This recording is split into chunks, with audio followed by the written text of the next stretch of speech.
I knew something was wrong the moment I saw the chain. Not a metaphorical chain, not a legal one buried in paperwork.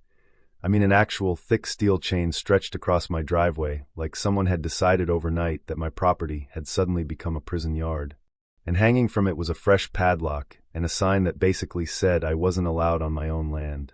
Yeah, that was the welcome home I got after dropping 900 grand on a mountain house. Let me back up a sec. For 20 years I worked federal inspections, the kind where you crawl through half-collapsed buildings, check structural reports, and argue with contractors who swear that a cracked foundation is just cosmetic. After 2 decades of that bureaucratic circus, my dream got real simple. A quiet house in the Idaho mountains. Pine trees. Silence. No committees, no permits for breathing, and definitely no homeowners association telling me what color my mailbox should be. So when I finally found the place, ridge-top property, modern house, guest cabin tucked behind the trees, it felt like winning the lottery. I closed on it 3 weeks later. Clean title. County records verified. No HOA jurisdiction. At least that's what the paperwork said. The morning I moved in, the mountain fog was still hugging the trees when I drove the final bend toward the house. The place looked exactly like I remembered. Sharp roofline, fresh concrete work, gravel drive climbing the ridge like a ribbon. Then I hit the gate. Chain across the entrance. Padlock gleaming in the morning sun.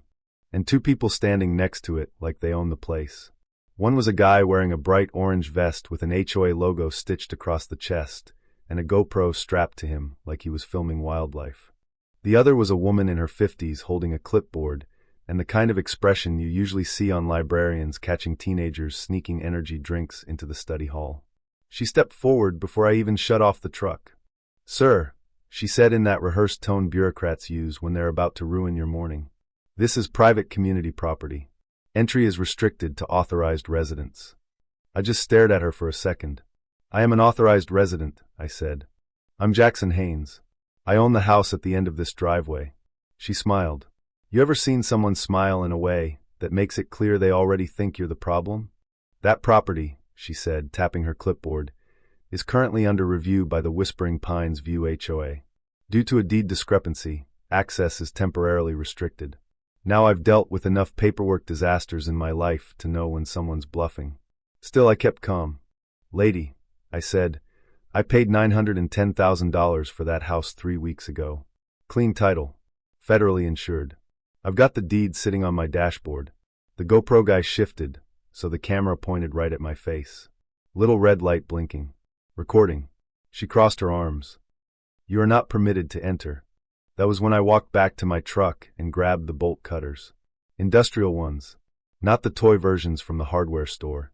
When I came back toward the gate, she started yelling something about court orders and community authority, but honestly I wasn't really listening anymore. I clamped the cutters on the lock.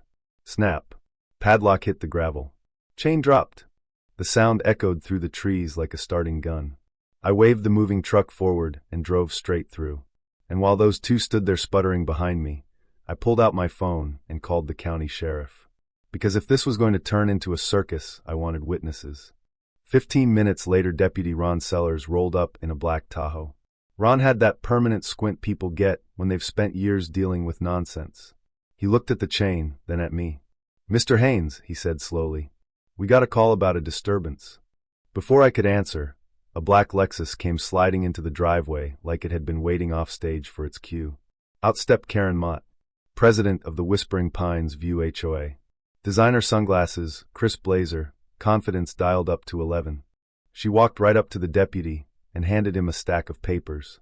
"Officer," she said smoothly, "this parcel legally belongs to the association through foreclosure channels. This man is trespassing." Ron looked at me. I opened my glove box and handed him my folder. Date. Title insurance. Parcel map. County certification. He flipped through it slowly. Then he let out a low whistle. "This lot isn't part of Whispering Pines," he said. "Not even close." Karen's smile tightened. "We're in the process of updating county records."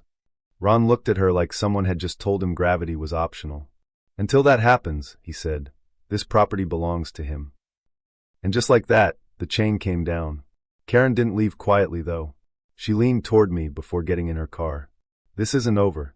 Yet turns out she meant that literally. 2 days later my lawyer called. The HOA had filed an emergency injunction claiming the previous owner had donated the property to them for $1. $1. I laughed so hard I nearly dropped the phone. Then my lawyer said something interesting. The document they filed isn't notarized. The signature appears copied from an old tax form, and the file metadata shows it was created on a personal laptop.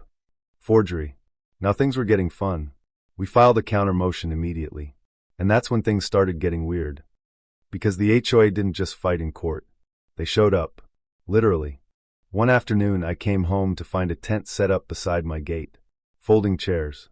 Lantern. Clipboard. A laminated sign that said Community Patrol. Apparently they had decided to monitor my land. I walked up to the tent and tapped the clipboard. "You're trespassing." The guy inside shrugged. Disputed land. I filmed everything and called the sheriff again. Deputy Sellers came back, took one look at the tent, and sighed like a man who had already had enough nonsense for the week. The tent came down. But that wasn't the end of it. Wednesday night my motion sensors went off. 2:23 a.m. 3 figures creeping toward the back gate with an angle grinder. Yeah, that kind of night. I flipped on the floodlights and sirens. The hillside lit up like a stadium. They froze. Then ran. I stepped onto the porch holding my shotgun, safety on, phone streaming everything to the cloud. "Smile," I said quietly. "You're on camera." Turns out one of those guys was married to an HOA board member. Real subtle operation they were running. And while all that was happening, Karen went on the local news. Claimed I was a dangerous armed squatter terrorizing the neighborhood. You know what the internet loves more than drama? Video evidence proving someone lied. So I uploaded everything. The break-in attempt. The forged deed analysis. The real documents. Within hours the story exploded online. Karen's narrative collapsed like wet cardboard. By the time the court hearing arrived, the courtroom was packed. Karen walked in wearing a navy suit and a smile that looked a lot less confident than before. Her lawyer tried arguing something about community stewardship. The judge shut that down in about 30 seconds. Then my attorney dropped the forensic report showing the deed had been fabricated on Karen's personal computer. The room went silent. Even Karen's own lawyer looked like he wanted to evaporate. And when emails surfaced showing Karen telling the board to push the story fast before anyone can undo it. That was it. The judge ruled it fraud, forgery, trespass, harassment. Criminal investigation opened on the spot. Karen Mott was arrested 2 weeks later. 17 years. Turns out trying to steal someone's house with fake paperwork is frowned upon. Funny how that works. 2 months after everything ended, the last remnants of the HOA patrol tent disappeared. No signs. No chains. No cameras pointed at my driveway. Just quiet mountain air. Exactly what I moved there for. I melted that original chain down and turned it into a metal sign hanging beside the gate. Big bold letters. Private property. No HOA. No exceptions. Sometimes I sit on the porch at sunset with a glass of bourbon and watch the light move through the trees. No patrols. No fake documents. Just silence. But every now and then I still think about that first morning when someone really believed they could bully their way into taking my land. And it makes me wonder something. If I hadn't pushed back, if I just believed their paperwork and walked away, how many other people might they have done that to? Because here's the uncomfortable truth. There are a lot of people out there who trust official-looking documents more than their own rights. So I'm curious what you think. When an organization abuses power like that, forging paperwork, manipulating public opinion, where does responsibility really fall? On the people running it or the system that let them try in the first place? Drop your thoughts below. And if you've ever had your own run-in with an HOA or a situation where someone tried to tell you that your own property somehow wasn't yours, I'd love to hear that story too.